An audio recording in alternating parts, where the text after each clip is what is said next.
Okay, everybody. Let's go ahead and I call the meeting to order, or District Advisory Board meeting for District Advisory Board 3.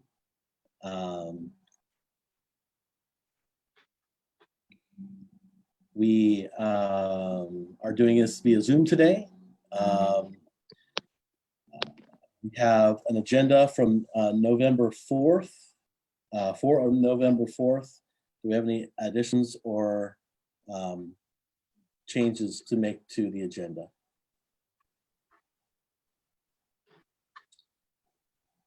Seeing none, I move that we approve. Oh, I am looking for a motion to approve the agenda for tonight. So moved. We have a motion. I will second. And we have a second.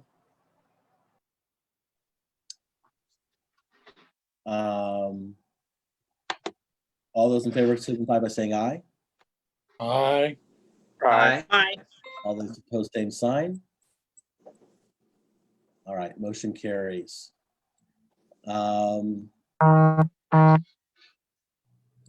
We have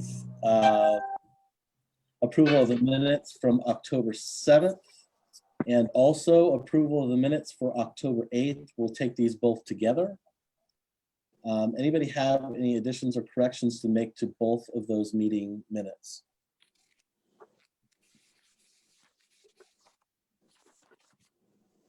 If there are no additions or corrections to those meeting minutes. I don't have anything from October 8th, James, sorry. That's okay. Oh, was it October 8th? Or 7th? 7th, okay. So Anybody? it's just October. I'm sorry, go ahead, Jared. So it's October 7th, if I understand right. Yeah, I'm taking we'll just do October 7th to start out with. I was gonna combine them, but we can do them individually. Do you have a motion for the approval of October 7th minutes? So moved. Second. We have a motion and a second on the floor. Any further discussion?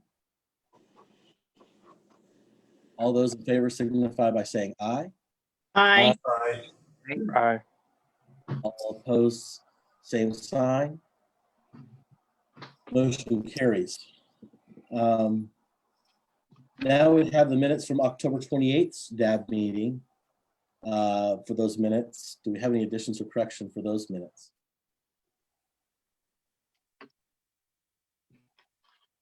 Okay, seeing none, I would entertain a motion for the approval of those minutes from October 28th.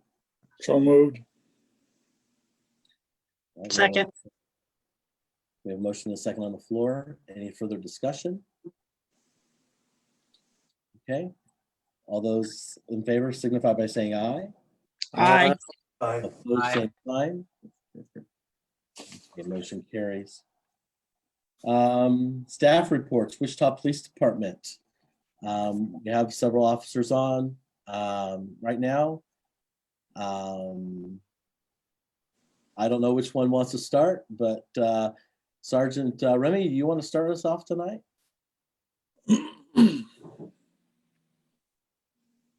Can you guys hear me? Sure can. Yeah, I'll get started. I've been to a couple of these and haven't introduced myself yet, but I'm Sergeant Chad Remy. I'm out of Patrol East, temporarily taking over for Sergeant Mitchell for the time being. I don't know if everybody has my email or not, but it's C and then my last name, Remy, R-E-M-Y at wichita.gov. If you guys have questions or concerns for Patrol East, I can get those assigned out and get complaints taken care of. So I'll let my guys kind of discuss what we've been working on and some of our recent projects. Sounds good. Thank you, Sergeant. I think we have Officer Fusel on as well.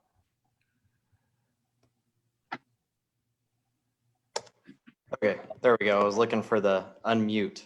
You bet. Yeah, I could start sharing some stuff. You bet. I think Officer Peterson's going to share some of the stats that we have. With there, I'm going to piggyback off of him a little bit before he shared those. We do have some auto break-ins that have increased in our area on South Side. Oh, and for those of you that don't know me, I'm Officer Fussell. I am the 23 beat community police officer. So as far as the auto break-ins and the auto larcenies, we're getting a lot of license plates stolen. So I'd highly encourage anybody to get those screws. There's some security screws that you can buy. I think they sell them on Amazon.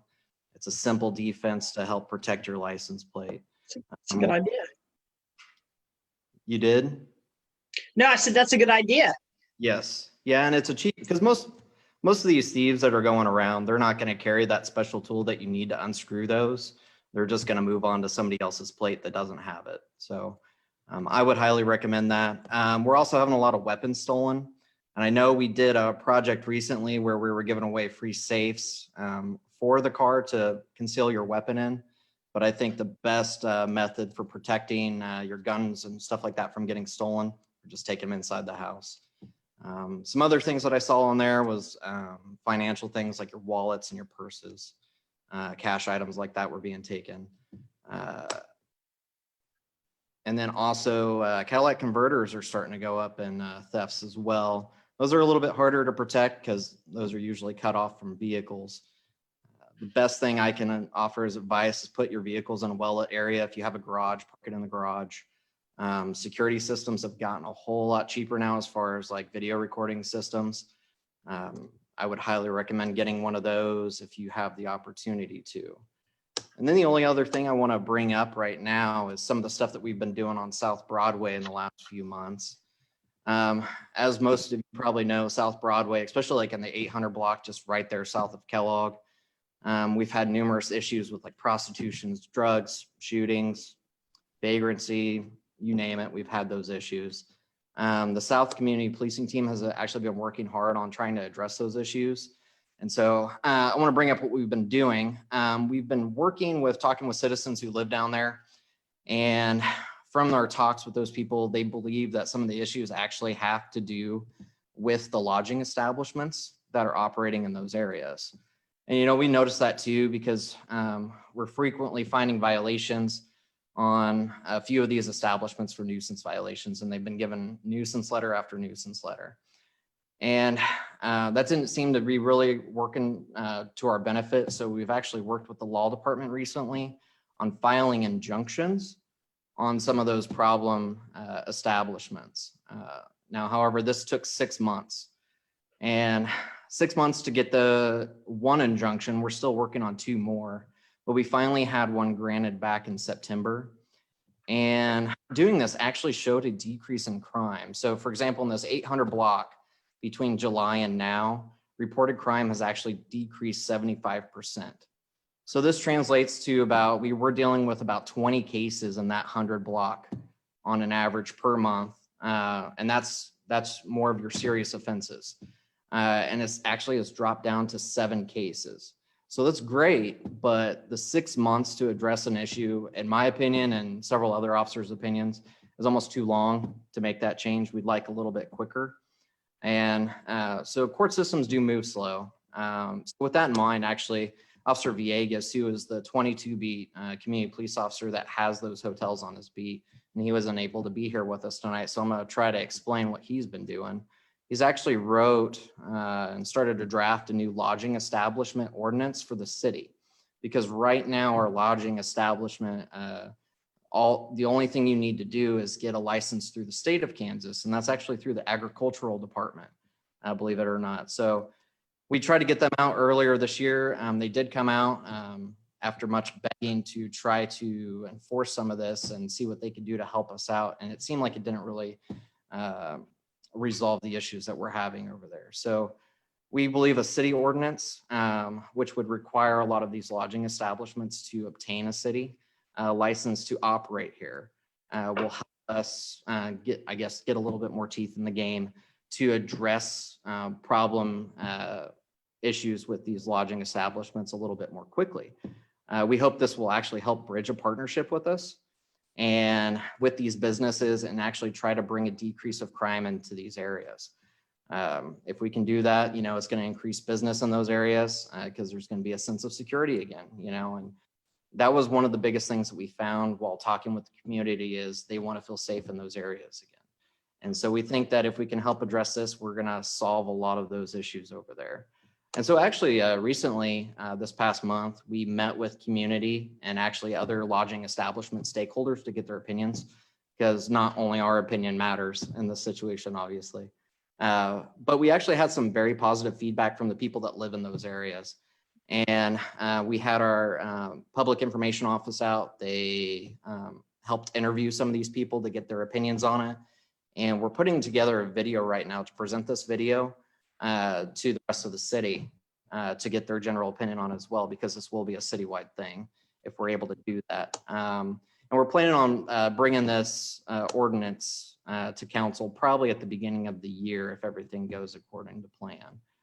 So we're excited about that prospect and the impact that it has on this potential ordinance will have on the neighborhood. And we hope to see it get passed through. So with that, I don't have anything else unless anybody else has any questions. Do we have any questions for Officer Fussell? Is it Fussell or Fussell? Fussell, yep. Okay. Fussell, Yeah.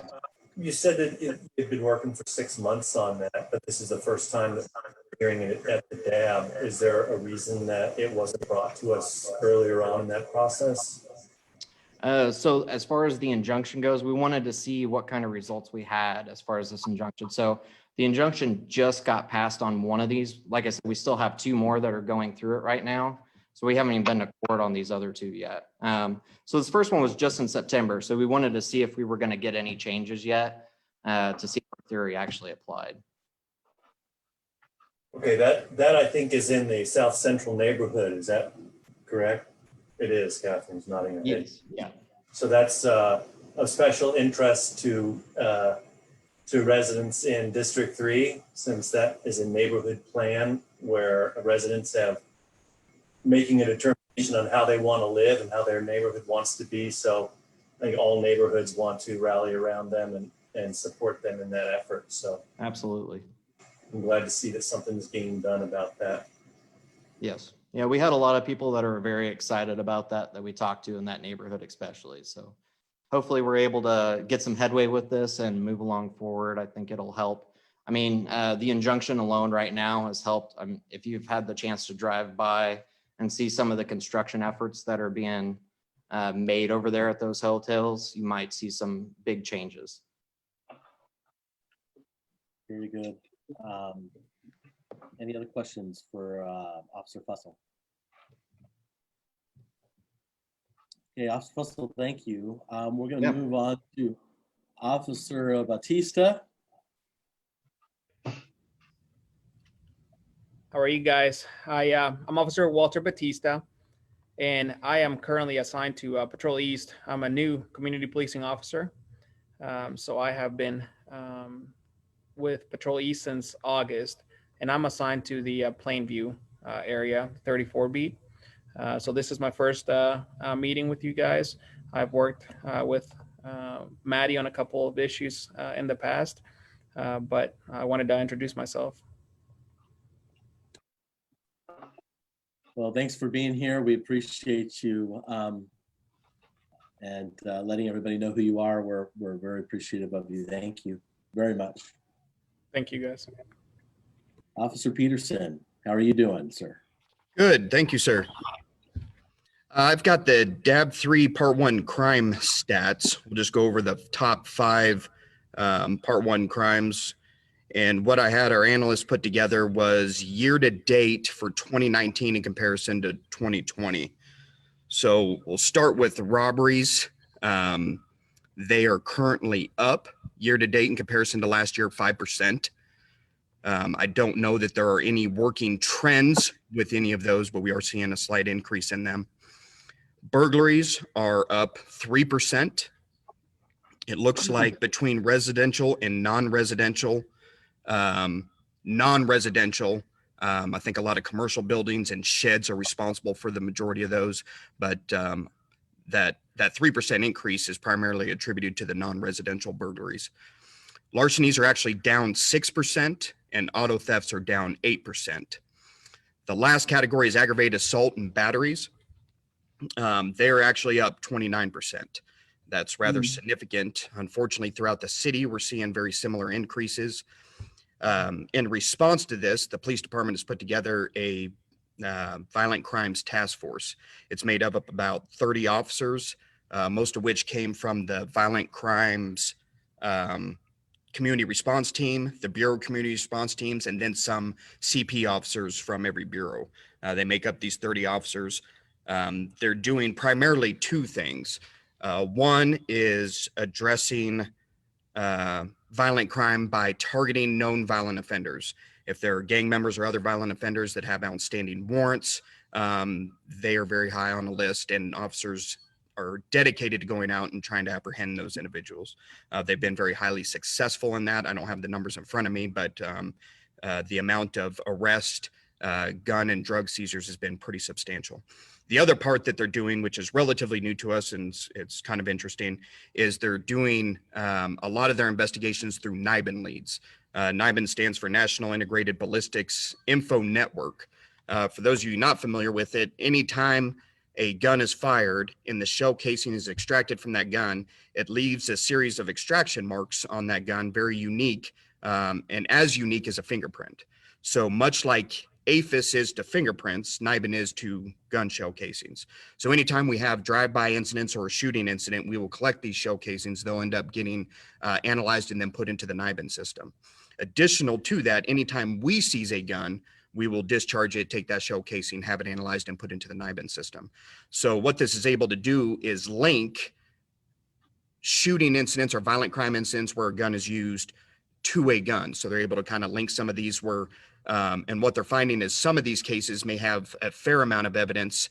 A couple others did not, but them in combination, they're able to link them together, see that it was maybe the same suspect, and then gives them something to follow up on some of these other cases where they had nothing to go on to begin with. So that's been pretty successful. So outside of the target offender, they're following up on all these NIBIN leads and linking these cases together, and they're having a pretty substantial amount of success to that. As far as our team out here in Patrol East, the last 6 weeks, we've been working maybe a little bit longer than that on a trunk or treat event that occurred last Friday.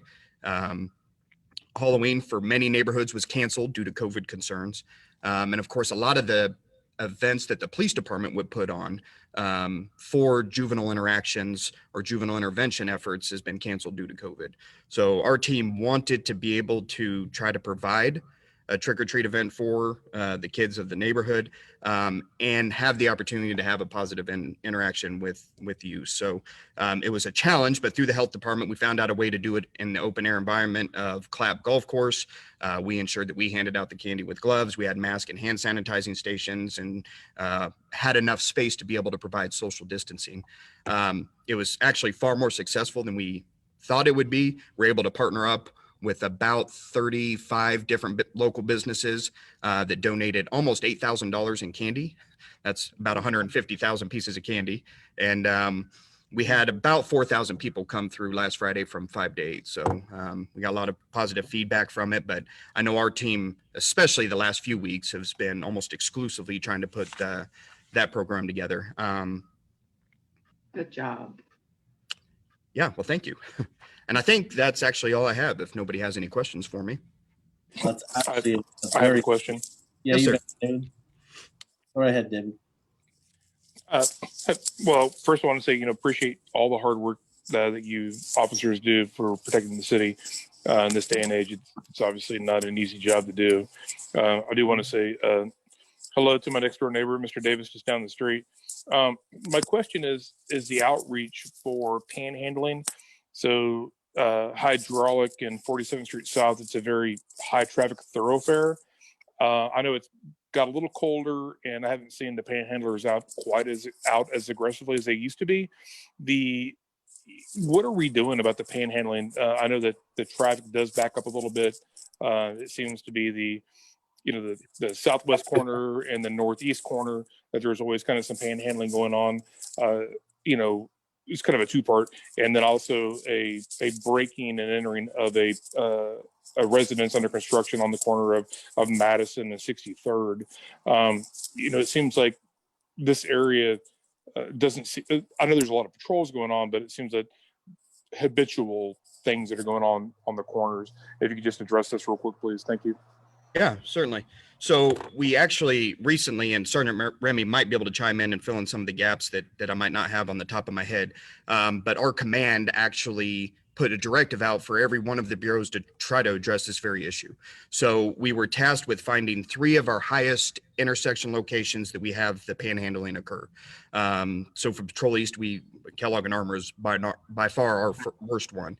And at least once a week, we're doing it multiple times a week, but we are putting a few hours of dedicated effort to enforce applicable ordinances. We usually, obviously, will start with some education, and then people who want to continue to do that act in any crimes or violations that they might have doing it, then we'll start issuing citations.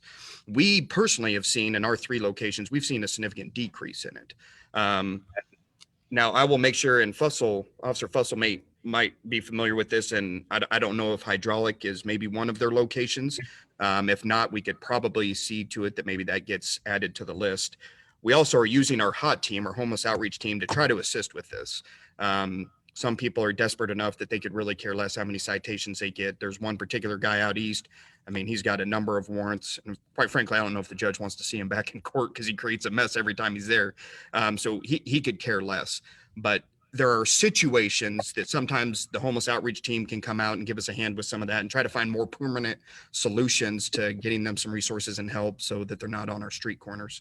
And I missed it. You said it was hydraulic, and what was the panhandling location? Hydraulic and 47th Street South is right there where that Quick Trip is. This has been about a month ago. There was 2 gentlemen fighting over the street corner on the northeast corner, and there seems to be a permanent resident that's there at least every other day.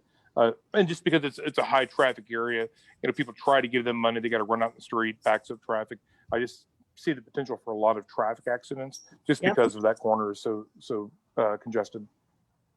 Yeah, and so the way our ordinance works is if they step out into the street or they extend their hand out onto the street to accept the donation, that's where we have the violation. So we used to have where you couldn't hold a sign, you couldn't panhandle, you couldn't do that. And then Supreme Court threw that out, it's First Amendment right, that they're allowed to hold a sign.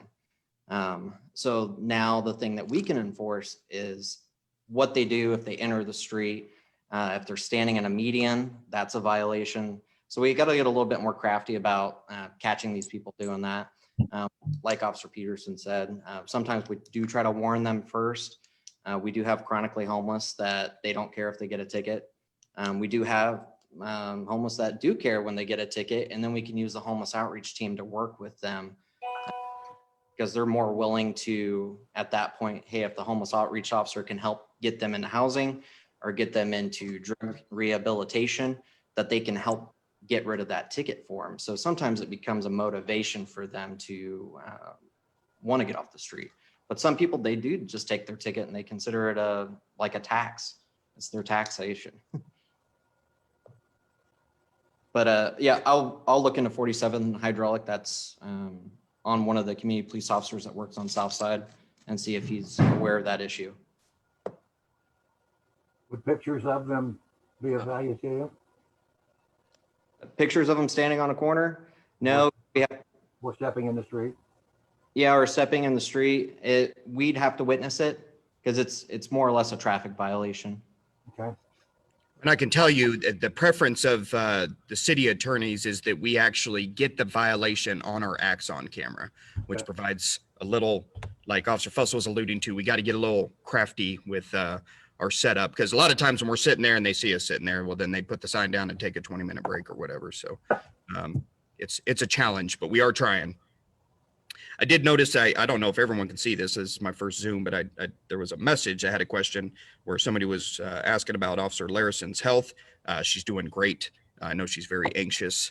She's a hard worker, and I think she's going stir crazy at home, but I think her 2 weeks are up here shortly. She hasn't had a fever or anything for some time now, so I think she'll be back to work soon. And just to follow up on the breaking and entering of the structure that's under development at the corner of Madison and 63rd. They broke in, stole his trailer, stole all of his wooden benches. Is there anything being done about that? That's a Yeah. good question. I would have to look into it. I'm not familiar with the case. Adam Fussell, does that sound familiar to you? 63rd Street South.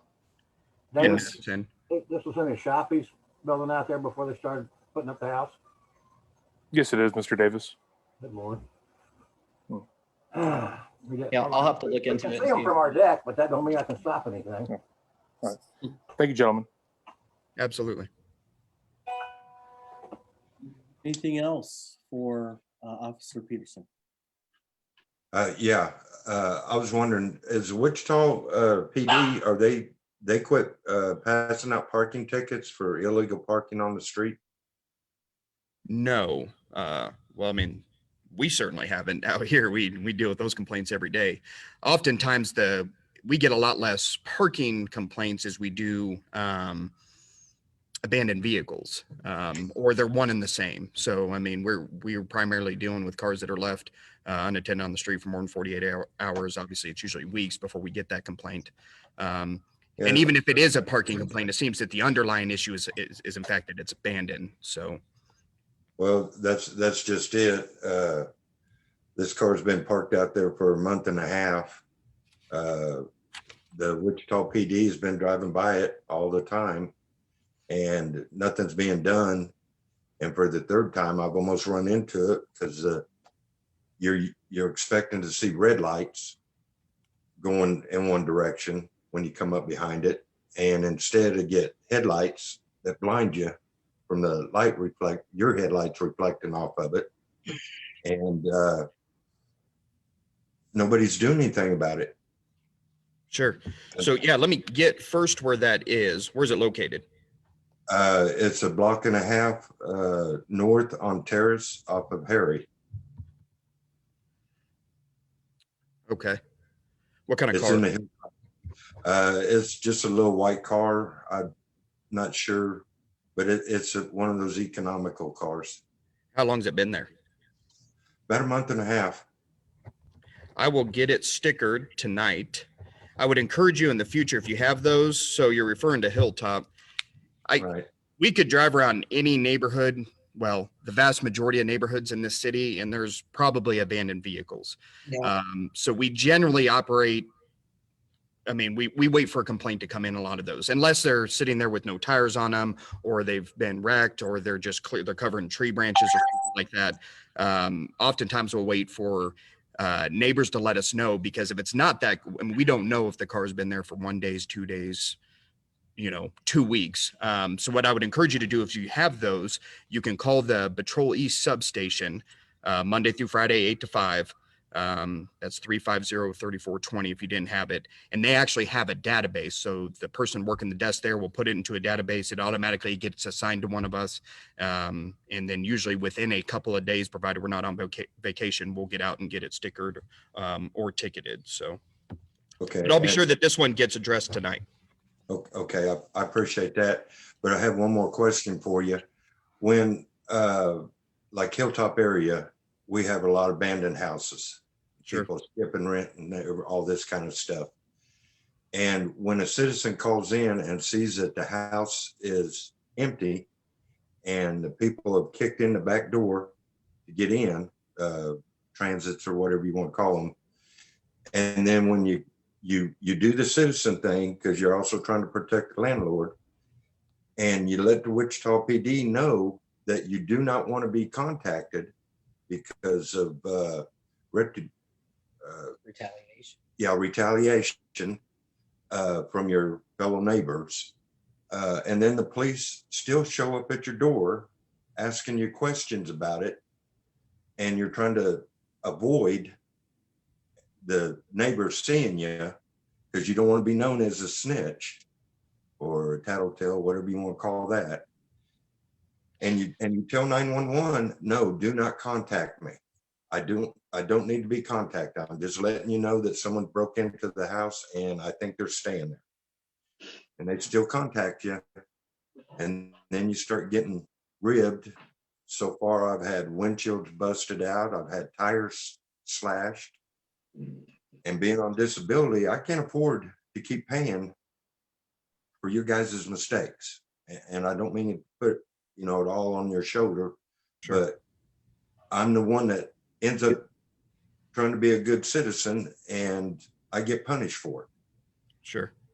Well, first, I'm sorry to hear that. That should not happen. We absolutely have a system in place. One of the required criteria that dispatch has when they enter a call into our CAD system that officers see when they're sent to a call is whether or not a citizen wants to be contacted. And then if they do, how they want to be contacted, whether they want it to be in person or by phone. So that there is a system in place and that should not be happening. I hope that hasn't happened with any regularity. I'm sorry that it happened at all. All the time. 2 years ago, it happened every time. And I'm the one paying for it. Sure. Nobody else is helping me. And I've been threatened. I've had people come in and how would you say, use my front yard as a toilet. Anything and everything that you can think of has happened because I tried to stand up and do what's right. Sure. And yeah, it happens all the time. That's why I tell them, no, do not contact me. You can call me if they need to call, but if you don't need me, don't contact me, please. And Sure. And they do anyway. Well, I unfortunately can't give any other advice other than what you're doing when it comes to making a 911 call. The only other advice I could give you is if it's a non-emergent situation. I mean, you described one where somebody was breaking into the home, that would be appropriate to call 911 for. The only other advice I could give is if you're dealing with a non-emergent situation, Don't call 911. yeah, my screen moved on me and I lost you. Is you can call the Patrol East substation or get a hold of Officer Larison. She's your community policing officer through email. I'll be happy to give that to you if you need it. But and then use the communication that way. That would ensure that an officer doesn't come to your house for all non-emergent situations. If you have the abandoned vehicles or neighborhood blight situations, or if you didn't actually witness the breaking in, but you can tell that somebody's been in the house or you see the door open, things along those lines, you could reach out and do it in a non-emergent way by calling the station or getting a hold of Officer Larison as your community policing officer. As far as calling 911 emergent situation, I'm sorry you're having that experience. I don't hear that complaint very often, so I don't know why officers are struggling with your request to not be contacted in person, but that shouldn't happen.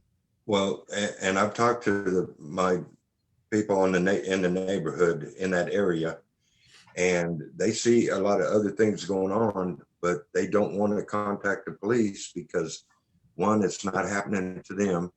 Two, this kind of problem occurs.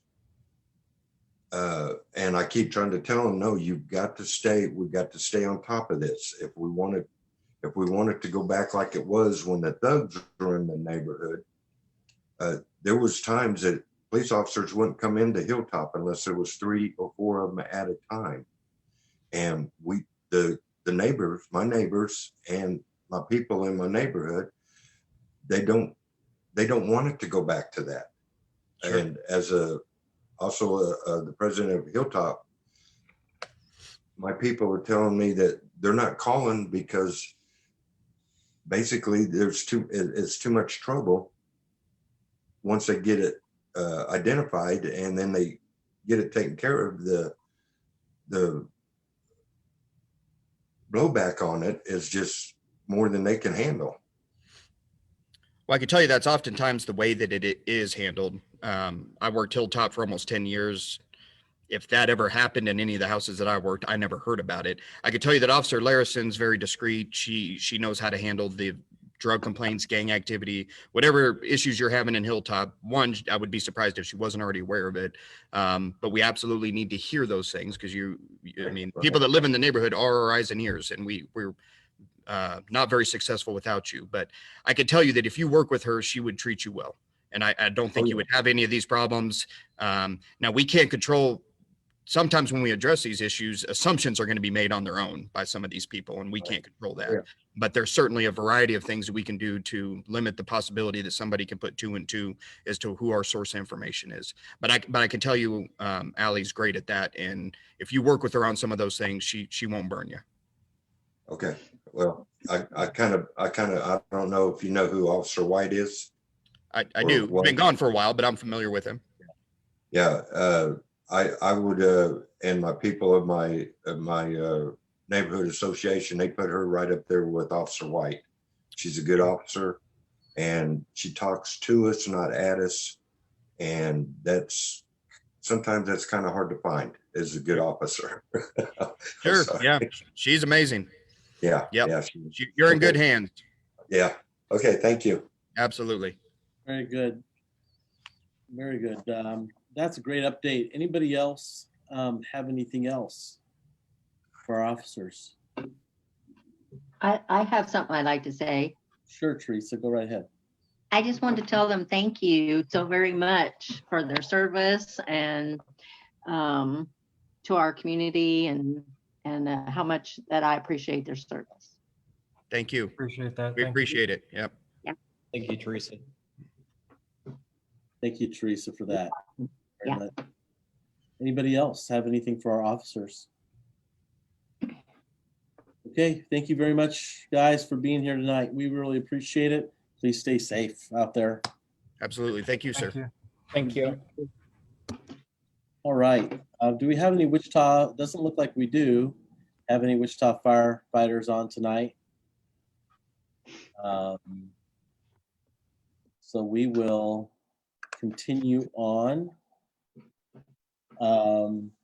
with our public agenda. There are no scheduled items on our public agenda.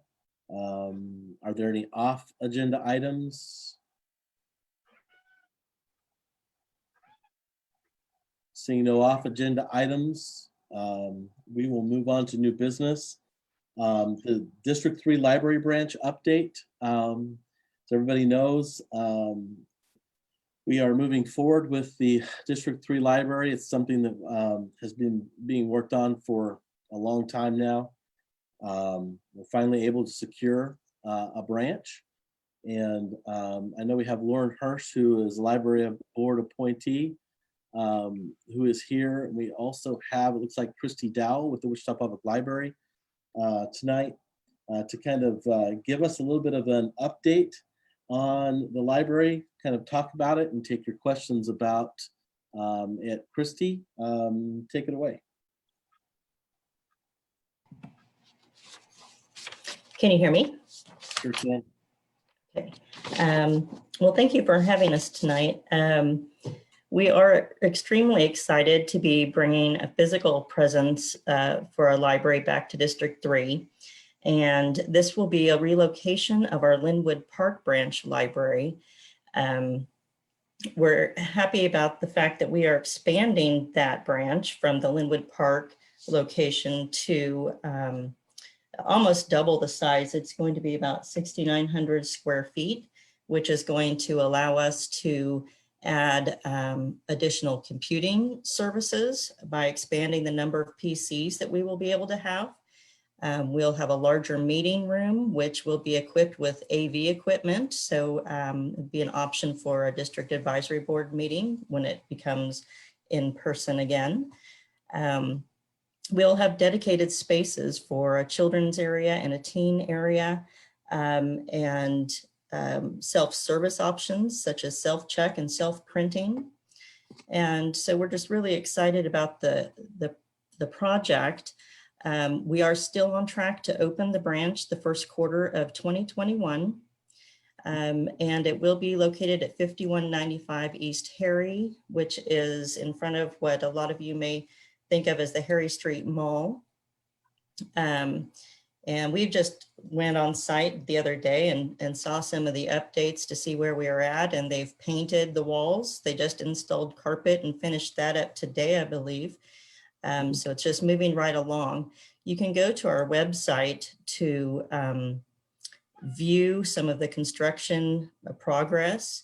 But what we're also excited about and what I wanted to talk to you about today is that we're currently in the process of engaging the community in an opportunity to name the new branch. And so we are accepting ideas through Sunday, November 15th for a name for the library branch. And you can go to our library website at www.wichitalibrary.org, click on locations, and then click on the District 3 location and submit your ideas. And we'd really like to ask for your help in getting the communication out to area organizations and other individuals that you can spread the word to help us with naming the branch. After the November library board meeting on November 17th, we will narrow the names down to the top 5 at that meeting, and we will engage the community for a second time to vote on their favorite name. And then that will narrow the recommendations down to the top 3 for the December library board meeting, at which time they will make a recommendation to take to City Council. So City Council will have the final approval on the name of the branch, but we're anticipating taking that to City Council sometime in January. And so that's what I wanted to talk to you about today. And I know Lauren Hirsch also has some comments that she would like to make. Hi there, Lauren. I live in District 3 over by the Clap Park area, and which is, just blocks away from the new location as well. So I'm thankful to serve on the library board because I'm from an education background, and I think that libraries are one of the best resources that our city systems offer, and ours is incredible. And if you think about it, when we look at civic engagement and the reason that you all serve on the DAB, it's ultimately to, improve our neighborhoods, grow opportunities for people, and in your own way, ensure that the structures of our city and civic life are working for people. And libraries are a great place for that. So that's a way for people to improve themselves, to have access to resources that they wouldn't have otherwise. The fact that this is going in such a diverse area of the city of Wichita is really important. District 3 has not had a library in a significant amount of time. And so I hope that you'll help spread the word, and I'm saying this to the DAB board as well as anyone else that may be watching or watching in the future, that this is a great resource for us. And when we look at how the city spends money, let's spend it on libraries. I like that we're doing this, and I'm really proud of what we're putting in the neighborhood. So we'll have people be able to access Wi-Fi. And I also want you to think about the role that libraries play, not in checking out books, but in general being a community resource. People apply for jobs, people do their homework, people do research, they do genealogy, all sorts of things through our public libraries. And there are many resources that none of us could ever possibly have available to us if it weren't for this resource. So as an advisory board, I hope that you'll be promoting this resource to our neighborhood citizens and to others so that they utilize it, because it's massive for them. I have a few quotes just to sort of frame what I see as the benefit here. One from Albert Einstein, who says, "The only thing that you absolutely have to know is the location of the library."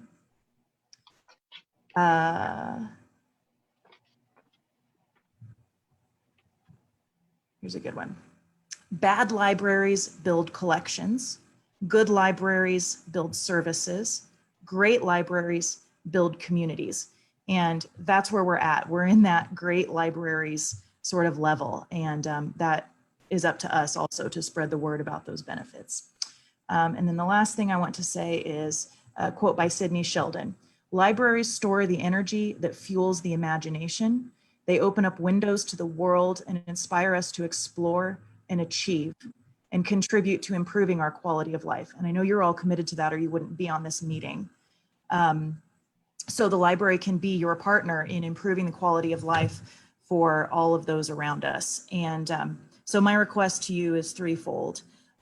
One, think about the benefits and share the news about that. 2, you can search, I've actually just put this in the chat room, Wichita Public Library District 3, and that'll take you straight to the page where you can see construction videos, get updates, and suggest names for what to name this new facility. And my third request of you is that you share that survey and some language that I'm going to copy in here with community leaders and people that may, maybe they're church leaders and they could share it with their members. Maybe they run organizations or businesses and they might put this on a flyer so that we can get a lot of people interested in what we're doing. So I'm copying some language in here, and you can copy that straight into an email or a Facebook post or something like that. Very So good. that's all I need to say, but I just want to thank you for your advocacy and think about how this library is actually an opportunity to practice the celebration side of civic engagement, not just the serving and oversight side, right? This is building our community and celebrating it. So I hope you'll all attend the opening, and that's it for me. Thank you. Thanks, Lauren. Christy, is there anything more from you today? I think that's mainly it. We do have some things going on that isn't related to the District 3 branch. We are partnering with the Greater Wichita YMCA to offer Cooking Matters series beginning Tuesday, December 1st and running through January 12th. And then the virtual series will help families learn to shop for and cook healthy meals on a budget. Classes include cooking demos and budget-friendly meal ideas, and residents can sign up for one or all of the classes. And if you attend 3 classes in the series and complete a survey, they'll receive a $20 grocery gift card. The class is for adults, for parents or caregivers of kids or pregnant women. And then November is Kansas Reads to Preschoolers Month. And we have an initiative aimed at promoting reading to all Kansas children from birth through age 5. And this is a statewide program for parents, librarians, caregivers. Everyone is encouraged to read a chosen title to the young readers. And this year's selected book is Groovy Joe, Ice Cream and Dinosaurs by Eric Litwin, and is available for free through Scholastic Book Flicks. And so Sunday, November 15th at 6:30 p.m. on the library's YouTube channel, there will be a special Sesame Street-like video featuring educational activities from our youth services team. And that is also more information available on our Wichita library.org webpage. Very good. I want to encourage everybody to please participate. You know, for a long time now, we've had people saying that District 3 will not utilize the library. It was a very, very hard fight to get this branch, and one that I'm proud that has been fought, but really want to see everybody use it. I know that this is going to be a resource not only for people to look up books traditionally, but there's going to be extremely good Wi-Fi in this location. People won't be relegated to have to go to the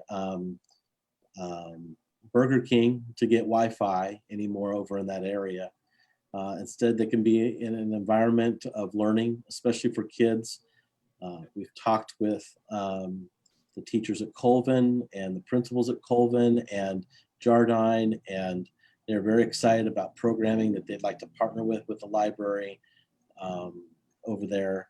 This is our first real branch library here in District 3. And so pretty proud of that. But at the same time, I want to also kind of pass on that even though, and talking with Cynthia, who's the library director or former library director now, you know, we talked a lot about not closing the Linwood branch necessarily, or that room.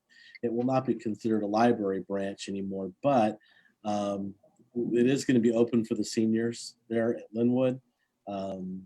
We've talked about making sure that we are able to put some sort of reading materials there maybe, and making that still a resource for the seniors over at the senior center. So that room won't be closed up, and so we'll continue to make sure we're taking care of our citizens over there as well. So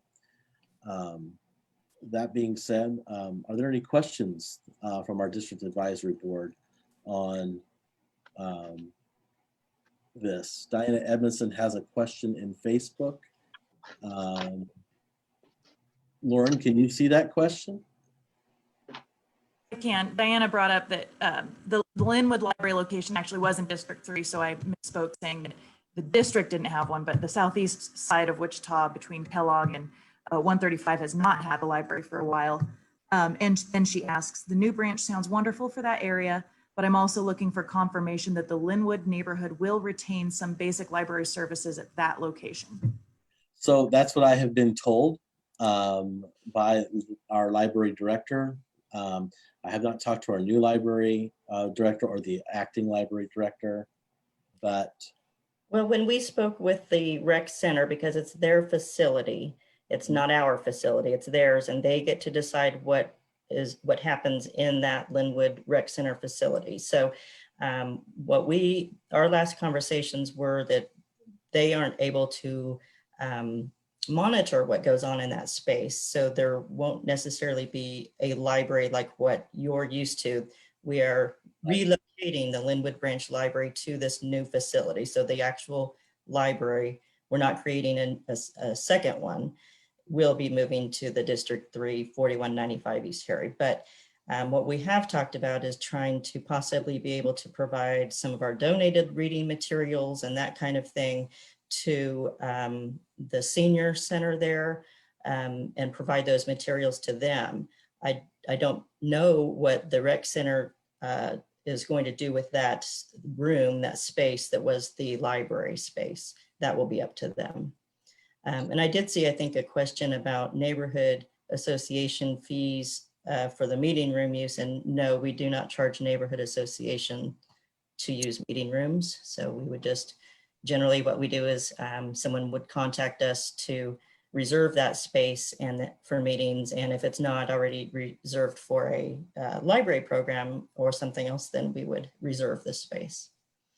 Yeah, and in some discussions I've had, we want to make that space still available for seniors to relax in, have something to read, and be that space as well. It was important to do the Linwood space so we could expand library services and really provide something to the whole community, including our seniors. But there are talks about what we can do with that space to benefit the seniors still over there. Cindy. So since we're looking at opening this, you said the first part of 2021, is that correct? Correct. Yeah. So in regards to those meeting rooms, do we expect that those meeting rooms will actually be available? Because it's my understanding that the meeting rooms at the Advanced Learning Library downtown aren't available currently. Do you expect that those then will be available that first quarter? Right now, because of COVID, none of our meeting room spaces are available. We have had to cancel everything in those spaces. So it's hard for me to predict what stage of service will be in the first quarter of next year.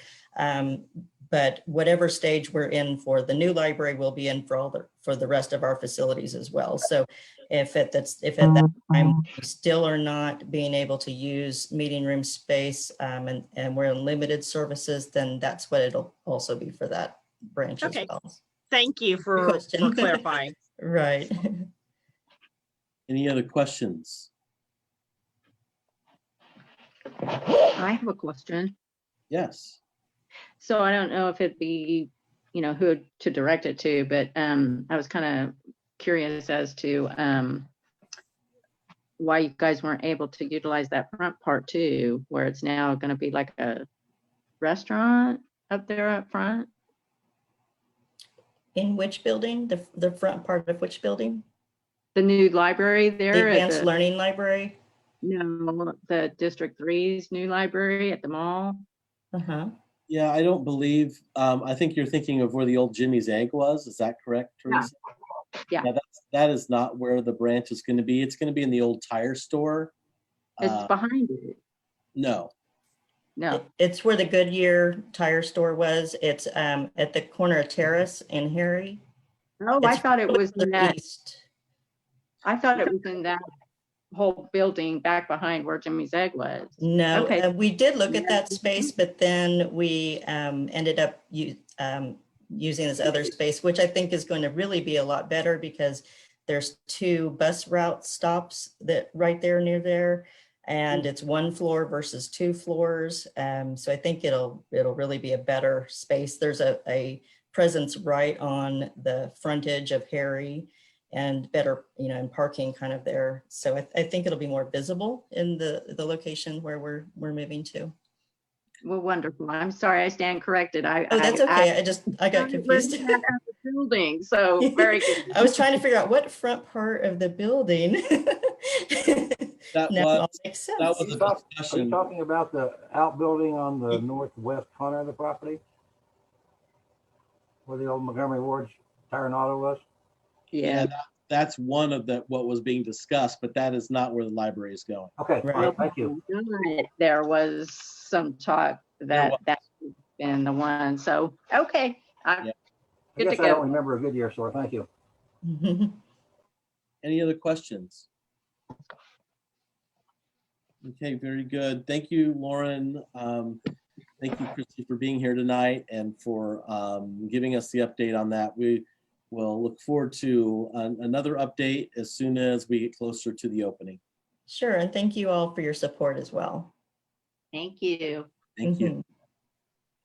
Okay, on to item number 6, continuation of the DAB discussion of recent media reports involving me, Councilmember Clendenin.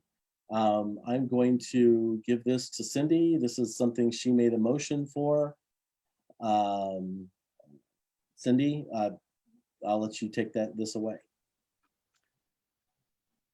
I'm not sure that remember that I made the motion for that, but I know that I asked for the motion for it.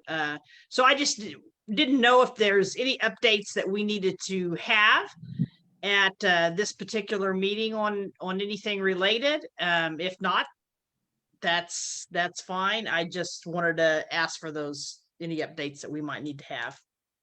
I don't have any updates as of this time. Okay. I will tell you, I've taken definitely District Advisory Board's comments into serious consideration. I've also started conversations with people in neighborhoods and in the community, having discussions as well. So anyway, that's the update that I have. As far as the district attorney's investigation, that is moving forward as far as I know. And so that's where that stands right now.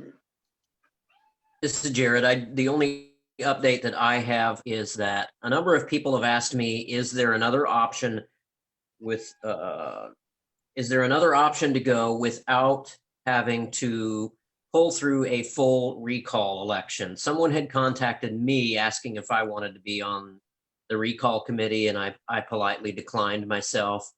But I understand there is a group, I've heard there is a group that is working to start the recall process.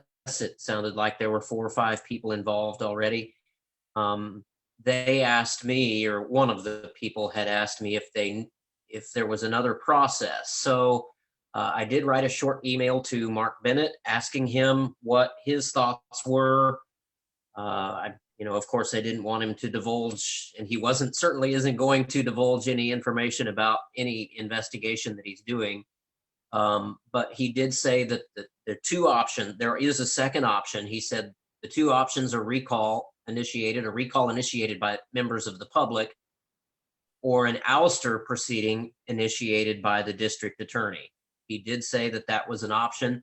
A criminal conviction, he said, is not required to trigger an ouster proceeding. So that's out there, and that's what DA Mark Bennett told me. Yeah, and the DA will, then determine, based on the recall, if the recall petition meets the requirements for a recall vote. So, okay. So I had actually made the motion at the meeting to have this added to the agenda for the simple reason that there were not a whole lot of people in attendance, or some people who weren't in attendance might have wanted to share their thoughts or on that. And so I wanted to give folks an opportunity to do that as well. Cindy, I apologize. I thought you had made the motion. I apologize. And Richard, I apologize to you as well. That's okay. That's fine. Okay. Yeah, I do have a sure, David. So, and obviously, I'm not trying to put words in anybody's mouth, but I mean, I do believe that because of the legalities, that there's some information that will not be forthcoming because of what's going on. I would like just to reiterate my stance on the issue is that, we don't have enough information, and I would just ask that all of the members of the DAB just remember that we don't know what we don't know. And these trying times, let's make sure that, we give every benefit of the doubt. And I'm not trying to make any excuses, but let's just remember that there is a process to this, and that, we may disagree with one another or even disagree with the facts that are going out there, but, the unity of the community. And I do believe that's what makes Wichita great, is that we can disagree on some topics, but at the end of the day, we're still neighbors, we're still friends, and we don't know what we don't know. So, as things come available and as people are able to talk, I do believe that we will have more information later. Like I always said, that on the train of life, emotions make a very good caboose, but a horrible engine. So I appreciate everybody's positions, and I appreciate everybody's desire to have a great outcome. So thank you, everybody on the DAB, and I look forward to seeing every one of you in person, because these Zoom meetings, we don't get the camaraderie that we used to have, obviously, and it's a little different. So, Lord willing and the creek don't rise, we'll be together soon, right? Yes, absolutely. We will see. I did want to. First of all, yes. Is there any further discussion on this topic? Okay, I see head shaking. Okay. Might I have something to say here? Sure, Paul. I completely agree with what David just said. I think the rush to judgment is a bit premature. When someone files a lawsuit, it needs to be settled in the court. Once that's done, then everybody can go on their separate ways and at whatever speed they wish to proceed. Okay, any other further comment? Okay. Moving on to board agenda. So Maddie and I have talked just kind of like we do every year. Maddie, I don't know if we have anything scheduled for December at this point. A lot of times people like to take December off. Normally January moves into January 1st moves in close to the New Year's, and that's also, January is also a very slow time at the city as well.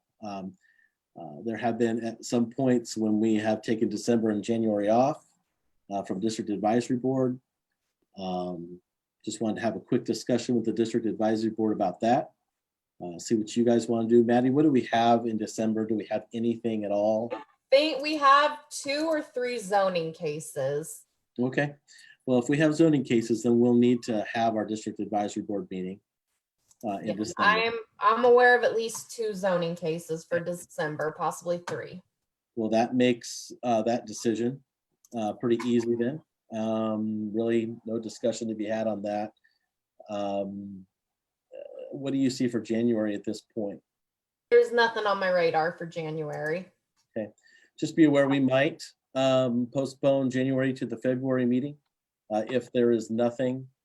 Normally there is the schedule is empty, and so if something arises, we'll have a meeting. If something doesn't, then we will postpone and have our regularly scheduled meeting in February. Anything going on in your neighborhoods that you'd like to speak about? I'd like to encourage everybody to please social distance, please wash your hands, please wear your masks. If that's something that you can do, it's just very important. We have a pretty big spike right now. I think we expected that to happen with cold and flu season coming on, but want everybody to be safe there. To me, the most effective thing to do is social distance and wash hands. And make sure you are doing that. Cindy, you had something. Yeah, I just want to invite you all. Richard and I will be involved with the group on Saturday at 9 a.m. We're going to meet and help a woman that has some disabilities and needed to clean up her garages, and we're going to work to repair one of her garages. We've got people coming together to work on that. It needs some repairs to get her in compliance with some codes. And so if anybody wants to come out and hang out and help hammer up some wood and cut some 2x4s or put some siding up or take some siding down off of the small garage, we'd love to have you come out and join our group and do that work.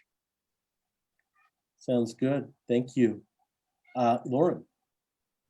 I just want to piggyback on Cindy and say, I love that our district advisory board is leading the way on those kinds of efforts. I think that that is a great way to put your commitment into action by serving individuals, not just on the structures like this board that are the official ways to make a difference, but also in those very personal ways that make a difference for individuals. And hopefully that spreads a lot.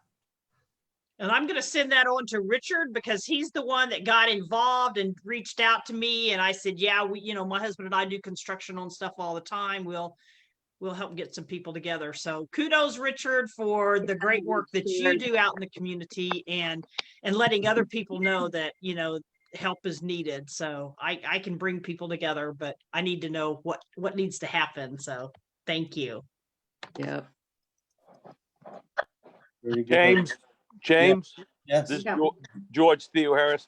Hey, got a question for you. I talked in front of City Council yesterday, and they slid the bike lanes from Woodlawn to the river until 2024. It was supposed to be 2020, 2021.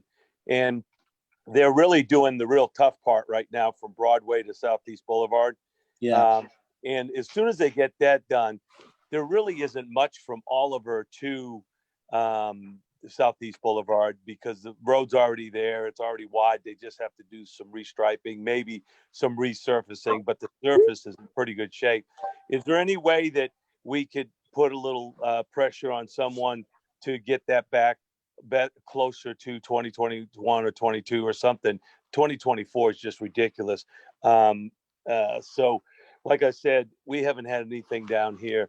I've lived here since 77 and there was no way to get to the river from over around Mount Vernon and anywhere, Oliver. And now that we got an opportunity, but now they're sliding it 4 years. Is there any way we could put some pressure on someone? Because really it's not that hard from Oliver to Southeast Boulevard. Yeah, and honestly, the sections that we've gotten, it's taken several years to make happen. I would say that you spoke before the city council. They heard you. I will, the next time for this to be brought up, since the CP is set, the CIP is flexible. Every year it can change. Things can be slid back and forwards, and just depending on the budget and what happens budgetarily. So that will be something that the city council will take a look at. Especially, I know that it's on the manager's radar. I talked to the manager after you spoke on Tuesday, and he is well aware that I'd like to get those lit up if we can. Thank you for that. Yeah, so right now we'll definitely have to wait until the CIP this next coming year to see what happens. And as the CIP is discussed, especially in public meetings, that'll be the best time to really bring it up. Well, if they don't try to cut police and cut animal control officers, that'll be on my radar this time. But last time that was the reason they got me confused with the public safety, and that's more important than, I guess, the bike lanes. But next year for sure we'll be hammering down on that. Thanks. We've got Richard, your hand's up. Yeah, so Monday night I had a Zoom meeting with Teresa Cook, who's with us tonight on this call, and with Janet Price, both from the South Central Neighborhood Association. Janet has been wanting to do some alley cleanups, and so we connected and talked about that. Lauren went with me on one Saturday, and we learned a little bit about how to maybe improve the outcome of those alley cleanups. They're a little bit different than asking people to get together and help a little old lady who's going to be fined.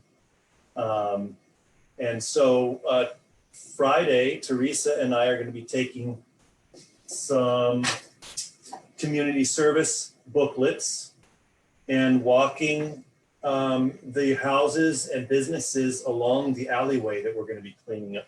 This is on the 14th, we'll be doing the cleaning.